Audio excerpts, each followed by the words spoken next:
still weren't exactly on summer break, the elimination of the need to decide who lived and who died couldn't help but lift a huge burden off his shoulders. Will gave the order to the squad leader, and the transports scattered to pick up every single human being on this part of the planet. The Bellerophon would have to make stops in 10 different locations to get everyone. It's funny, though. Even with the hounds of hell almost literally baying at their heels, people still had to make a fuss. I remember being to concerts and sports events back in the day, and they were able to get tens of thousands of people into and out of stadiums quickly and with minimal hassle. In this case, they only had to get 1,000 passengers at a time into each transport. Easy, right? We lost 16 people. 10 were trampled, 4 died from medical issues, and 2 were shot in confrontations with law enforcement. Wow. 16 people out of 1 million or so isn't bad, Herschel, Will said to me. I've updated the other groups so they'll be ready to react better. But don't let it rattle you, dude. You're top gun at the moment. Right stuff. All that crap. He grinned at me, and somehow I felt better. Or not as bad, anyway. The real problems would come at the end. The first 8 million would go into stasis pods, which made them very low maintenance. But once the pods were full, people would be unloaded into the cargo bays in a zero-G environment with no training and no preparation. Also no sanitary facilities. We'd found netting in the Bellerophon supplies, and we'd reconfigured the bays so that people weren't just released into a huge cavern. But still, we expected interesting times. The problem, of course, was that this was a last-minute decision. We had made no allowances for transporting active passengers.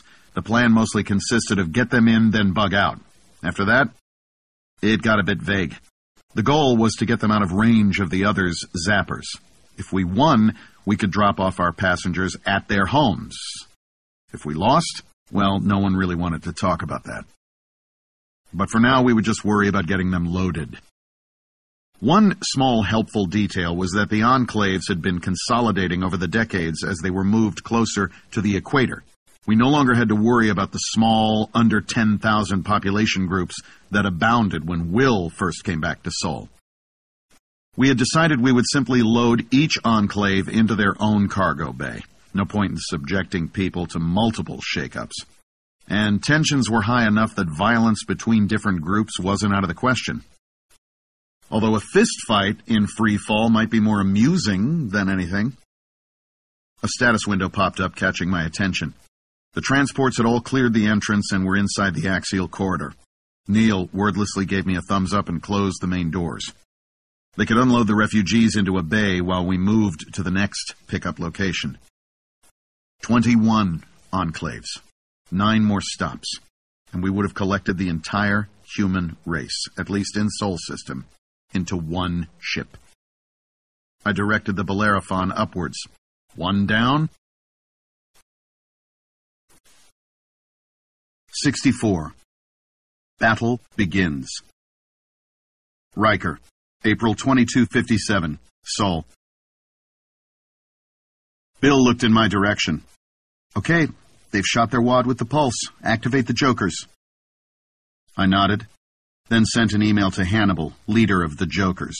The idea was simple. They started out several days away, accelerating toward the anticipated area of first contact. We'd tried to time it so that they would be out of range of the super pulse and therefore would be a total surprise when they came in. The downside was that they would have to be 5 light hours away when the pulse was used. As it happened, we'd timed it pretty close. They were slightly under 5 light hours away, traveling at about 95% of C. So in just over 5 hours, the others would be getting a large surprise. A few seconds later, I received an acknowledgement and a strike time.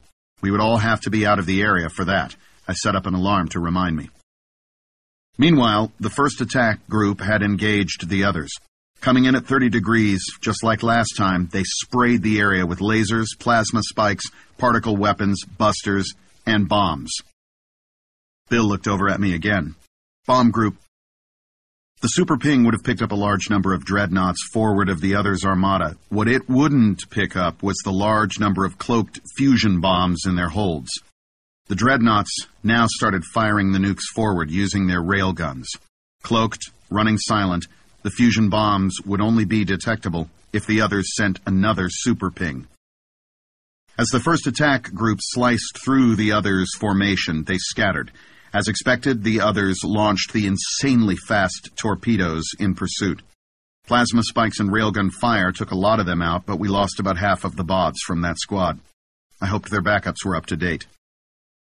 Immediately, several of the cargo vessels opened their doors, and defensive forces poured out. No question. The battle was on. Bill sat down and blew out a breath. The attack groups have their orders. They'll try to vary things from last time, of course, and we'll be avoiding any pattern that's even close to the magic ratio. Then, another super pulse. Bill and I turned to stare at each other, eyes wide. Bill was the first to speak. That was unexpected. Our models indicated they'd have to recharge for at least a couple of hours, based on the output of the Casimir generator in the Bellerophon. If our models are wrong, Thor said, then all of our plans could be suspect. Garfield came over. I don't think that's the issue. Have you noticed that the defensive forces they've ejected are smaller than expected? I think they may have installed extra power cores in the cargo ships. Less room for drones, more capacity to recharge. Thor nodded. Makes sense, and not a bad strategy overall. Can we use it? Only in the most basic way, Bill replied. Less defenders means we might be able to get closer to the big ships before detonating. Let's hope. With a shiver, I realized the jokers might have been blown. I pinged Hannibal, leader of the group. It was the worst possible news. Sorry, Will. We were within range on that one. We picked up the ping cleanly, which means they know we're here. I turned to look at Bill, who was looking as gray as I felt. The jokers were a linchpin of our plan. If they were compromised, our chances of pulling this off would plummet. Shit. Bill scrubbed his face with his hands. Hannibal, we don't really have a plan B on this. Make sure your backups are up to date and just continue with the plan. Maybe you will be able to get some bombs through. Maybe we'll have them pared down enough by then. Got it. Hannibal out. I looked at Bill with one eyebrow up. And maybe pigs will grow wings and join the resistance.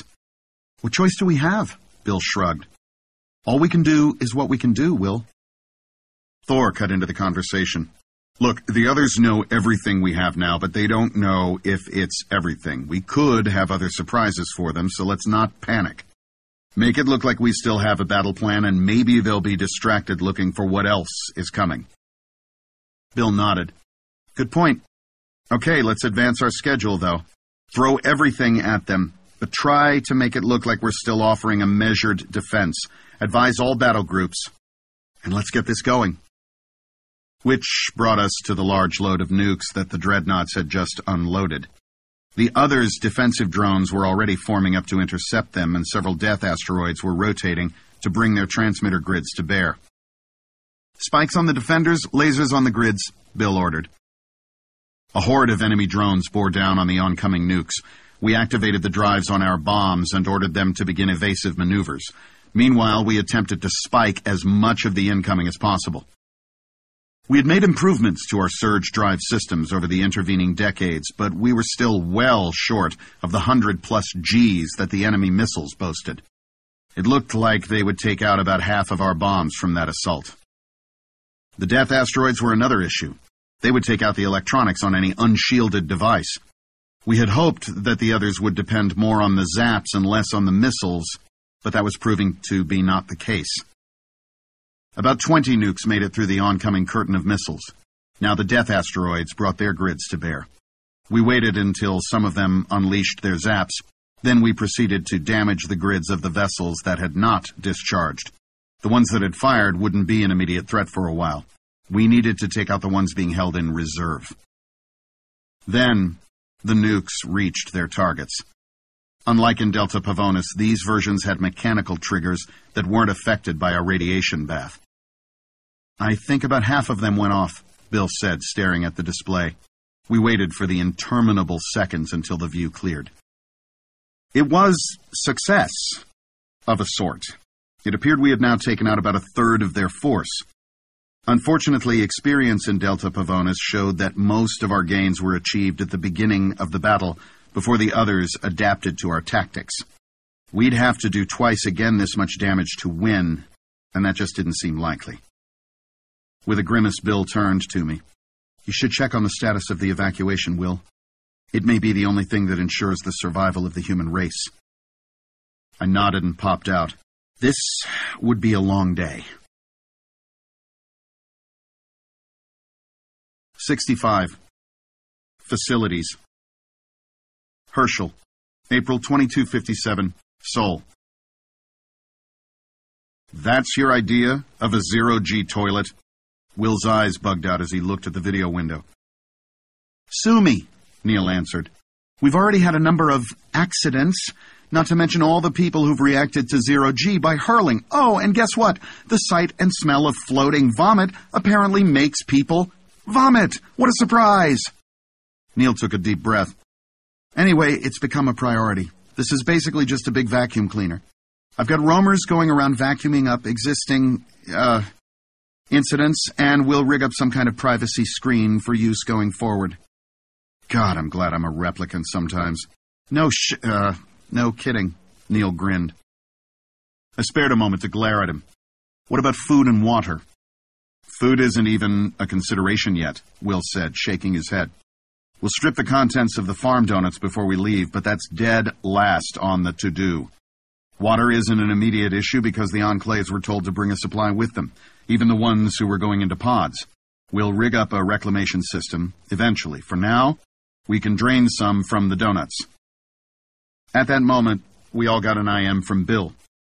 "Are you almost done? We're being pushed back. You may get zapped soon." We looked at each other, eyes wide. "Too close," Will said. I quickly formatted a response. "On schedule, 2/3 done, couple more hours, and we're out of here." He then looked at me. "Now let's see if we can squeeze that a bit. Last transport just lifted off. I'll get us to the next rendezvous as soon as it's in the central corridor." Will nodded and popped out. 66. Battle continues. Bill, April 2257, Seoul. I turned as Will popped back in. "How's it going in the Bellerophon?" He gave me a sickly smile. "You wouldn't want to be in the cargo bays with the humans. Neil and Herschel are taking care of it as best they can. Imagine roamers running around with vacuum cleaners in their claws." The unexpected image made me smile, but the levity only lasted a moment. Constant updates from the battle brought me back to reality. "We're being slowly pushed back, Will, and I think they've detected the Bellerophon. It looks like they're trying to maneuver some death asteroids to get a clear shot at Earth." "At Earth? Or at the Bellerophon?" "Good question. I guess I don't actually know. Although I can't see them figuring out what we're doing from this distance. Well, either way, let's see if we can keep them busy." Matching actions to words, Will marched over to the status displays. He pointed to the deployment graphic. "They don't care about zapping us, of course, but they need to have a clear shot with none of their own forces in the way. That means no others defenders between the death asteroid and Earth. How can we exploit that? Kill them a lot?" Will smirked at me. "Can you be more specific?" I thought for a moment. "We haven't been making any use of inert railgun ammo. Let's unload a continuous salvo at the Death Stars that are exposed." "That will have zero effect, Bill. They're too big." "And they'll know that, and they'll dismiss the attack. And about 5 seconds in, we start interspersing ballistic nukes with the cannonballs. That will have an effect." Will grinned and turned to issue orders. For a wonder, it worked. 6 Death Stars went up in nuclear fireballs before the others decided to take the attack seriously. They split their attention between irradiating the Earth and irradiating our forces. Kind of a good news, bad news thing. "They just got off a zap at Earth or the Bellerophon," one of the monitoring Bobs announced. Thor, I think, although I was having trouble keeping track by this point. "Can you get a good estimate of the target coordinates?" Silence for a moment, then, "Yes." "Inform the Bellerophon of any outgoing zaps in their direction. They might be able to react." 10-4. "Whoops, 2 more zaps. This is heating up." I turned to Will. We're not keeping them busy enough. If they zap the Bellerophon, this is all for nothing.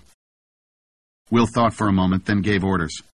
Turn all our lasers, particle weapons, and spikes, every last one, on this group of death asteroids. Aim for the grids to the extent that you can, and keep up with the cannonballs and nukes. That's going to weaken our overall defense, Will. I know, Bill. He shrugged. But if we lose the Bellerophon, like you said, none of the rest of it really matters. Bobs shifted their focus immediately. The area around the death asteroids began to look like a Star Wars battle scene, at least on the displays. At the distances we were working with, and in vacuum, the reality was less visually dramatic. We weren't able to completely stop the death asteroids. They got off several more zaps, and Thor faithfully reported the coordinates to the Bellerophon. But we were definitely bothering them, and a couple of the zaps went extremely wide, to the point that we considered scanning for something we might have missed. Then, success. 2 nukes managed to float in close enough at almost the same time. Twin explosions saturated the cameras for several seconds. When the view cleared, the last of the death asteroids attempting to zap the Earth were gone. A cheer went up from all the Bobs present. Will grinned at me. It's not victory yet, of course, but at least we can turn our resources back to the main push. How's that going, by the way? We're still being pushed back, Will. I shook my head. And we're running out of options. Will came over to look at the status monitors. Crap. Well, maybe we can get back on top of it now. I'll go check with the other groups, if you're good here for now. I nodded, but I wasn't hopeful. We might once again be depending on a Hail Mary play, which, by the way, hadn't worked out last time in Delta Pavonis. 67. Running. Herschel, April 2257, Seoul. We watched on the monitor as the last 3 transports flew past the main cargo doors into the corridor. The pilots were pushing it and would probably have some turbulence to deal with inside. Neil started closing the doors before the transports had even cleared the entrance. I waited until they were sealed, then punched it as hard as I dared. The Bellerophon rose majestically through the atmosphere. Air turbulence was barely detectable and dropped off quickly. As soon as we were above atmosphere, I maneuvered to put the Earth between us and the battle. Then I gave it every ounce of juice available. We shot up into a powered orbit at almost 3G. Zap coming your way, one of the death asteroids unloaded. 30 seconds. Coordinates follow. I examined the incoming data and did a right-angle turn. At this range, the zap would be fairly narrow, and I should be able to get outside its cone of effect with little effort. I was more concerned with the number of death asteroids that might still be able to send zaps our way. If they bracketed me, we'd be done. 2 more zaps. This set comprised a coordinated attack. The first was easy to dodge, as it was slightly behind me. But the obvious move would place me right square in the middle of the second one. Not a bad strategy at all, I admitted to myself. Except that with Scutcoms, I knew what was coming. I dodged in a random direction and smiled to myself as I imagined the others' gunnery crew grinding their teeth equivalents in frustration. Then I lost the smile as I realized that I'd just confirmed for the others that we had FTL communications. I fired off a quick text to Bill pointing that out. I didn't know if the others might be able to come up with a strategy based on that datum, but best to have it out in the open. Another zap. I think this one will graze the Earth. Oh, not good. Neil. On it. Neil frantically ran calculations. Then he turned to me, fear written all over his face. Hirsch, this one's going to hit. The Earth? Cuba. Cuba? But they're... Neil nodded. Still there. We aren't scheduled to pick them up for another hour. How long? 28 seconds now. I stared at Neil for a couple of milliseconds. 150,000 people currently made Cuba their home. There was no chance to do anything at all. Not in that amount of time. So they're as good as dead. I didn't know anyone there, of course. I'd only been in the system for a day or so. But Riker, that is, Will, would. I hoped he hadn't done the calculations. 30 seconds was an eternity to us. 30 seconds of thinking about people you know, now alive but soon dead. Neil was looking down at his board, his eyes squeezed shut. I'll tell him, buddy. Afterward. Neil looked up at me and nodded. He swallowed several times and got back to work. The silence hung heavy in the room for the rest of the minute. We sent a couple of drones to Cuba, more to cover all the possibilities than out of any real hope. It took about 2 seconds before we had to turn off the monitors. The inhabitants had gathered into several open areas for easier loading. So many bodies. The remainder of the loading went without incident. The others zapped at us several more times, but never came close. They had no way of knowing, of course, that they would have better results zapping the Earth directly. Or maybe they were offended at our use of their cargo vessel. Didn't really matter. Finally, we lifted away from the planet for the final time. I aimed the bow into a vector that would keep us in the Earth's shadow relative to the others, and poured it on. It took several more hours of running before I was far enough away from the engagement to feel safe. From here, a zap wouldn't do more than create a pretty aurora around the mover plates. The battle continued to rage. It had turned into a war of attrition. The ultimate winner would probably be last man standing.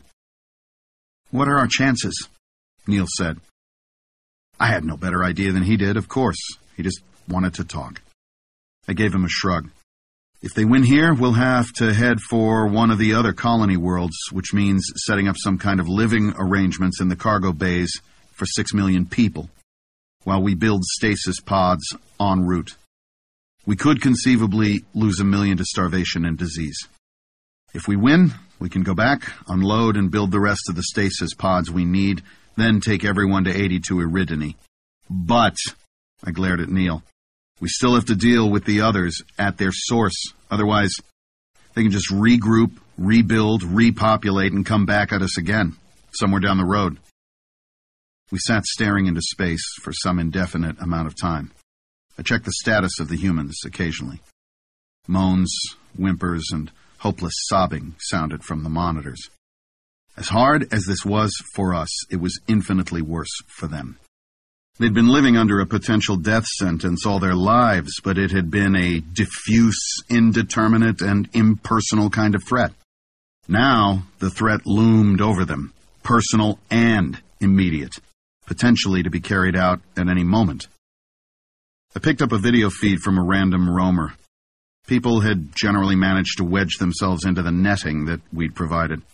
It probably gave some feeling of up and down in the weightless environment. The refugees nearest to the camera all had their eyes closed, huddled, some with their arms wrapped around each other. They seemed to be trying to merely endure. In some unknown time, they'd either be offloaded or they'd be suddenly dead. Not much to look forward to. I shook myself, disturbed by the morose thoughts. I had a job to do, and it mostly consisted of making sure the latter alternative didn't come to pass. At least the number of sanitation incidents had dropped off, although I was sure the air in the cargo bays must be ripe as hell. Then, a text from Will. "It's over." 68. The Battle. Riker, April 2257, Seoul. I popped back into the command center to find a scene not unlike an ant's nest that had been stirred with a stick. Bobs yelled back and forth in a tone just barely short of panic. Several groups stood in front of display walls, arguing and gesturing aggressively. I found Bill quickly. "What happened?" Bill closed his eyes for a moment, a gesture of weariness and despair. "They pulled a fast one. The second Super Pulse must have hidden a quick sortie by a couple of squads of drones and missiles. We got blindsided. We're having to drop back and regroup." A sudden thought made me check my reminders. "Bill, we're coming up on the Joker's squad arrival. Will they be able to adjust course, or are we going to miss cleanly?" "Shit!" Bill looked down and rubbed his forehead. "Give me a moment." Bill's avatar froze. I took a moment to be mildly scandalized. Bill very rarely let himself go off character like that. Then I smiled to myself in a bemused way. If ever there was an excuse, this was certainly it. Bill came back to life, and his expression was slightly more hopeful. "It's kind of a good news, bad news thing. The good news is the Jokers can still make interception. The bad news is the others have launched their own countermeasures, more than enough to stop anything the Jokers can throw at them. Have they overcommitted?" Does that leave them open at our end? No. Bill shook his head. They have too much ordnance. Both we and the Jokers are outmatched. So there's no reasonable hope for a strategic win. No, Will. Bill sat down, tired and defeated. Then it's time for an act of desperation, isn't it? Bill chuckled. Thanks, Mr. Spock. Well, why not? Maybe we can force them to recall some of what they've thrown at the Jokers.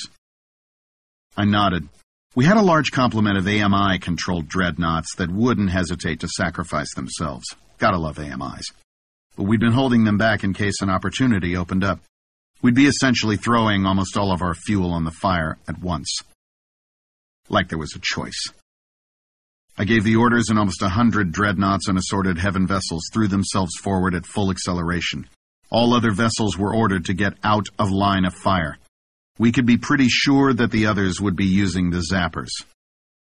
The others reacted immediately, spewing another cloud of defenders from a cargo vessel and rotating their death asteroids to bear on the oncoming vessels. They've made a mistake, Thor said, bemused. We all looked at him. He turned and grinned at us. Right idea, wrong vessel. They launched defenders from a cargo vessel that's just a little too far from the action. Even with their acceleration, they won't get there on time. Sure enough, the others seemed to realize their mistake as another cargo vessel opened its doors and disgorged all its fighter units. Too late, though. They'd get there even later, thanks to the delay. I smiled to myself as I visualized some others general somewhere in the Armada screaming at his subordinates and waving his whatevers in fury. It helped. A bit. A couple of dreadnoughts had pulled ahead deliberately. Now they detonated all their cargo at once. The resulting explosions cleared most of the first wave of enemy defenders, allowing the following dreadnoughts a clear path. They flew in, positioned for maximum spread and maximum effect, then all detonated at once. We hadn't built high megatonnage nukes. We had built for tactical strikes, not destruction of entire cities. Still, that many vessels, each with multiple warheads, made for an impressive fireball. The theater didn't clear for almost half a minute. We cheered as we finally got a look at the results. Just over a third of the others' fleet was still in operation, and now they were forced to regroup, slowing their advance and attempting to reposition so as not to leave defensive holes. Our guess was they would make increasing use of zaps now. Better to take us down than be able to recharge at their leisure before attacking Earth. Of course, that would have been the best strategy in the first place, but the others had long since proven they were beyond arrogant. They simply didn't expect us to mount anything like the same level. I stared into space, my jaw dropping. Bill noticed and turned to me, a frown on his face. You okay, Will? I cocked my head at him. Bill, the Jokers are up near light speed, right? Well, yeah, we wanted them coming in as fast as possible. Not that it'll do any good now. The others can still knock the nukes out of the sky before they get close enough. I let a slow grin spread across my face. But we don't have to get close enough. We know from scans that the death asteroids aren't particularly shielded against zappers. Well, no, they're more into handing it out. So, at the speed the Jokers are going, radiation from a blast is going to Doppler way up. Way up. Actually up higher than what the others are using, I think. Now Bill's eyes opened wide. He spun to face the status board and spoke rapidly into the Joker's channel. Hannibal, launch all your nukes right now, straight at the others, and detonate every one of them at the earliest safe moment. Make sure you spray every other's vessel. Try not to hit us, but if you have to make a choice, we'll take the sacrifice. Confirm. Got it, Bill. Launching now. The board showed the Jokers emit a shower of smaller units, close to 1,000 bombs, originally intended to detonate in the middle of the other's fleet. If this didn't work, we'd have wasted most of our remaining ordnance. Bill looked at me, seeming to read my mind. He said, "They'd have all gone to waste anyway, Will." It was tight. We'd acted just this side of too late. Perhaps 2 seconds short of engagement with the oncoming other's defenders. Every single nuke detonated, and 5 seconds later, the radiation reached the other's fleet. The Doppler effect from the velocity of the ordnance pushed the radiation frequency from the explosions above even what the Death asteroids could produce. We were, in effect, giving them a large taste of their own medicine. Any vessel in the path of that radiation, even if it wasn't physically damaged, would be sterilized of all life. And there was a good chance that any electronics would be fried as well. The cone of destruction was wide enough to bathe about 50 of our dreadnoughts as well as the others' fleet. We watched their status lights flare red and go out on the board. All action in the battlefield ceased, as if everyone were holding their breath. We waited. Milliseconds passed. Then entire seconds, with no reaction. We've won, I think. Bill goggled at the screen, frank disbelief written on his face. It's over. Screw that, Thor exclaimed. I'm nuking them anyway. Who's still got munitions? A series of responses came back. Too few for comfort. At that moment, we began to truly realize just how close we'd come to losing. There was a moment of mutual staring, then Bill nodded and said, Fire at will. Finish it off. I sat down heavily. Looks like the humans will survive after all. Oh, right, Bill slapped his forehead. Herschel and Neil are still running like hell. I guess we should let them know. He grinned at me and I motioned him to go ahead. But first, I sent them a quick text. It's over. 69. Ending. Bob. May 2233. Delta Eridani. I set the water skin down and tied the pergola walls open. Outside, another gorgeous day on Eden was dawning. Bird-like things sang, and squirrel-like things chewed out anyone and everyone for the crime of existing. I picked up the skin and went over to sit by Archimedes. Wake up, buddy. I brought fresh water. He hadn't woken up yet. I tried to let Archimedes sleep as long as possible to keep up his strength. I reached over to nudge him, and nothing. No breathing sounds, no pulse. I could hear a low whining sound. It took me a second to realize it was coming from me. A hand on my shoulder. Belinda. Robert, you have to move. I looked up to see Buster gazing down at me, sadness on his face. I realized I was in the way. I got up, walked stiff-legged to the other end of the tent, lay down, and curled into a ball. The funeral for Archimedes was huge. It was not just his family. Almost every living Deltan had been affected by him one way or another. By the time the procession was over, Archimedes was covered in white flowers. When the family moved in to fill in the grave, I asked them if I could have some time. Everyone looked at Buster, who nodded. Archimedes and I had been inseparable for 20 Earth years, about 18 years on Eden. It was a reasonable request. As soon as the others had moved far enough away, I directed one of the small baseball-sized drones into the grave. With the camouflage systems working overtime, it was almost completely invisible as it snuck along the ground and in. I reached over, moved Archimedes' arm slightly, and settled the drone into his embrace. Spy drones didn't show anyone having noticed anything. I admitted to myself that it was a silly, meaningless act, but it felt somehow right. I wanted to leave a piece of me with him. After an appropriate amount of time, I got up and walked over to Buster and the rest of the family. They turned to me. Then, wordlessly, we proceeded to fill in the grave and cover it with stone slabs. The drone, with the new Casimir power supply, would probably last centuries. Something would give out eventually, of course, but meanwhile, anything or anyone that disturbed the grave would get a face full of surprise. When we were done, I knelt at his grave for a while longer. Afterward, I went to his tent, where Belinda and Buster were sitting. Belinda offered me some jerky, and we ate silently. When we were done, Buster said, "You can have his things, if you want. You've been his best friend for years." I responded with a brief smile, about all I could manage. Thanks, Buster. But I think I'll be going. Archimedes was all that was holding me here. Buster gazed at me in a perplexed silence for a few moments. Then he said, diffidently, Robert, you're the Bob, aren't you? Yes, Buster, I am. I shrugged. And with Archimedes gone, well, will we be okay? I nodded. Yes, you will. You've gotten control of your environment now.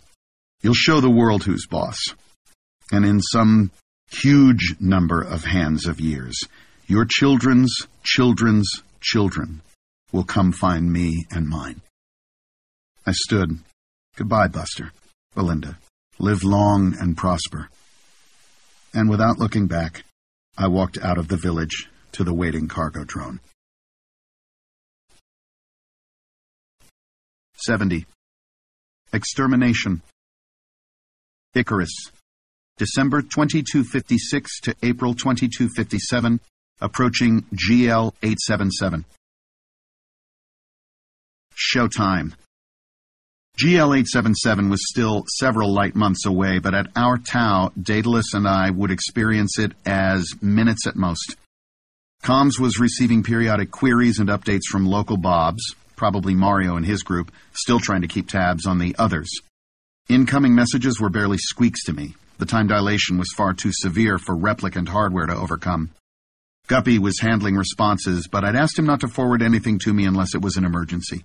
I couldn't afford any distractions. I squirted off a differential backup, just in case. I wouldn't get another chance. I dismissed my VR and frame jacked up to maximum. At this level, I could sense jitter in my perceptions as my hardware attempted to pixelate reality. As we reached the 5 light day point, I ordered Guppy to broadcast a message directing all local Bobs to get out of Dodge. Anyone caught too close to GL 877 in a short while would need a new paint job. We had planned our approach so that I would come in from Stellar North and Daedalus from Stellar South. At 6 light hours distance, GL 877 was showing a perceptible disk without magnification. Continuous status updates between Day and myself ensured that we would arrive at the same instant. Everything was in the groove, and there wasn't anything the others could do at this point to divert this delivery. Time for a final check. It looks good, Day. I think we're close enough now. No way anything's going to fall out of sync. There was a pause, presumably Daedalus performing his own checks. Agreed, Icky. Time to save our own butts. You got it, buddy. I separated from my payload and accelerated as hard as I could toward Galactic Center. The rear camera showed the former planet of Epsilon Eridani shrinking in the distance as it continued on its appointed path. Readings showed Daedalus ejecting in the opposite direction from the other side of GL 877. We would each skim the star, closer at Periastron than the orbit of Mercury. GL 877 grew in size over a matter of seconds. I could see prominences and flares on the surface of the star, and Sudar picked up the huge mass concentrations of the Dyson sphere under construction. By now, the others would have detected the 2 planets, approaching at just a hair under light speed. Did they know? Did they understand in their final seconds what was upon them? I hoped so. The Pav had never had that opportunity, nor probably the species from Zeta Tucanae, whose name we would never know. Slightly behind me, the planet formerly known as Epsilon Eridani 1, a planet the size of Mars, struck the star at the North Pole with a relativistic force equivalent to half the mass of Jupiter. At the same moment, the former largest moon of Epsilon Eridani 3 struck on the opposite pole. Stars are hot, but not really dense. The 2 planets penetrated to a significant depth before they ceased to exist. The impacts created twin shock waves that raced through the star toward the core. As the disturbances penetrated deeper and compressed the stellar medium, regions that weren't quite able to sustain hydrogen fusion suddenly found the ability. Regions that were already sustaining fusion found their ability greatly increased. Elements that were nowhere near being able to fuse in the current environment suddenly found themselves with the energy available. Helium fused to carbon and oxygen, and fusion cascaded all the way to iron. In a matter of minutes, the total energy output of the star jumped by a factor of several hundred. The delicate balance of outward energy pressure and inward gravitational pressure was obliterated, and GL-877 exploded outward at half the speed of light. It would take 3 hours for the star to swallow the entire system. However, it took half that for the blast of radiation to sterilize everything. Fleeing the star at 99 point some stupid number of nines of the speed of light, Daedalus and I would see this blast as radio waves. But we'd have to stay at high tau for several light years before it would be safe to even think about decelerating. That's for the path, and for all the other unnamed species that you've seen fit to remove from existence. 71. Victory. Herschel, April 2257, Seoul. We had to wait several more full seconds for follow-up. Bill and Will were apparently very busy bobs for the moment. Finally, Bill popped in, a huge grin on his face, and a patch over his eye, his arm in a sling, and several Band-Aids done in typical cartoon cross patterns on his body. Neil burst into gales of laughter and fell off his chair. I just managed to keep a straight face, raised an eyebrow, and said in my best frosty voice, "Really?" Bill chuckled and vanished the special effects. Well, inappropriate humor is our trademark, right? He invoked a beanbag chair, fell backward into it, and went boneless. I'm indebted to you, Neil, for reminding me how much we used to love these things. After a pause. So anyway, the carnage is just incredible. We lost 90% of our ships, and I don't know if we have enough busters and bombs left at this point to hold off a Girl Scout troop. But we've knocked out every piece of others' hardware in the system. Except Bellerophon, of course. And we've got drones doing full reconnaissance just in case. We've all seen the movies where everyone relaxes too soon. No thanks. We all sat silently for a few milliseconds. I called up a beer. Without saying anything, Bill and Neil did the same. We raised our glasses in a silent toast, and each took a drink. But there was still that other nagging issue. Bill, we still have the others to deal with. We need some kind of definitive solution. Otherwise, the problem will just keep regrowing. Bill shook his head. Problem taken care of. Sorry, we've been so busy that I didn't get around to making an announcement, but I got the report from Daedalus and Icarus the other day.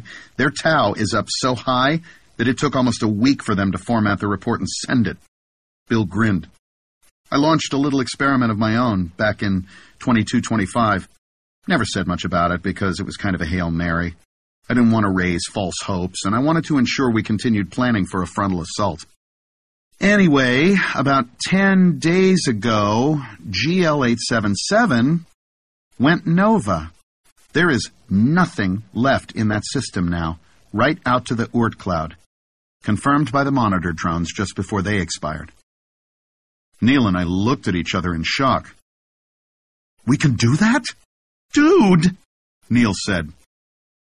I stared at Bill. Someday some species is going to observe that explosion and wonder what the hell is wrong with their stellar models. We let the silence stretch for a few milliseconds, content with the moment. Then Bill continued. Mario will be sending out bobs to do sweeps of the outskirts of GL-877 and surrounding stars, and we'll implement patrols for a century or two in the stellar neighborhood, but barring any nests we might find, I think we're done with the others. I lost my smile. So, we've just wiped out an entire species. I hear you, Bill said, looking at his shoes. And philosophically, it's a heavy thought. But given what the others have done to us and to other species, I don't regret it one bit. We nodded, once again silent. There's something else, I said, looking meaningfully at Bill. He closed his eyes slowly. Oh, God. How many? And how? The zap that grazed the earth. Cuba. About 150,000 people. Bill opened his mouth to say something, and I cut him off.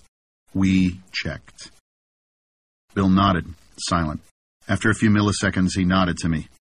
My responsibility. I'll tell Will. You worry about the people you have on board. Speaking of which, Neil looked at me. Should we make an announcement to our passengers?